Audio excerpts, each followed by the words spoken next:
This is America in Space, a weekly news and information program on current events dealing with the space industry. From the Washington News Bureau, here is your host, Rick Potlock. Welcome to another edition of America in Space. Today begins the first in a series introducing you to the Mars 2020, the rover Perseverance, whose job it'll be to seek signs of ancient life on the red planet. The launch window is July the 30th to August the 15th, but NASA is actually hoping for a July 20th launch. Lori Glaze is NASA's Director of Science Mission Directorate's Planetary Science Division.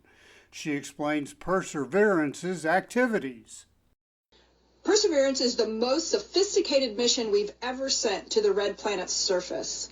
It's the next step in our historic Mars exploration program, which has been exploring Mars and unlocking its secrets for decades.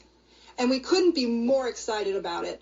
Some of Perseverance's main activities will be in astrobiology, which is the study of how life comes to be, the environments that can support life, and the search to see if life exists anywhere else beyond Earth.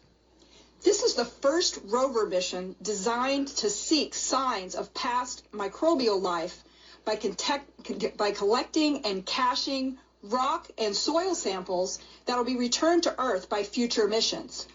The rover's instruments will also look for evidence of ancient habitable environments and monitor environmental conditions, which will help us better understand how to protect future human explorers. The rover will study the record that is preserved in the layers of rock on the surface of Mars, looking for those rocks that formed in water and could have preserved evidence of the chemical building blocks of life. And just as Perseverance builds on past missions, it's also the first step in the first ever round-trip mission to another planet in our solar system. Scientists have wanted a sample of Mars to study for generations. We have meteorites on Earth that came from Mars, but it's not the same as getting an actual sample of pristine Mars rocks and soil to study. And now, we're at a point where we can begin to attempt this amazing feat. Let me show you how. First, Perseverance is going to drill and prepare samples for return and cache them on the surface of Mars. In 2026, a fetch rover will be launched to collect those samples and bring them to a rocket that will launch them into orbit around Mars. Another orbiter will rendezvous and capture those samples for safe delivery to Earth. If it sounds complicated, it is.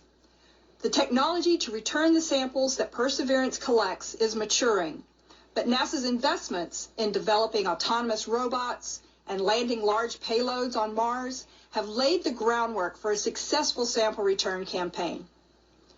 We are thrilled to be working with the European Space Agency on Mars sample return and partners from Spain, Norway, and France on Perseverance science as we take our next steps in exploring the solar system. Tuesday on About Space Today, David Denault will have more on the Mars 2020 mission. You can hear and follow both of our podcasts on aboutspace.today. Next Friday, I'll have Katie Stock Morgan from the Jet Propulsion Lab who'll be talking about Perseverance's landing site. Reporting from the Washington News Bureau, I'm Rick Potlock. Thanks for listening. Be sure to share our program with your family and friends and follow us on Facebook. Join us each week for news and information on America in Space.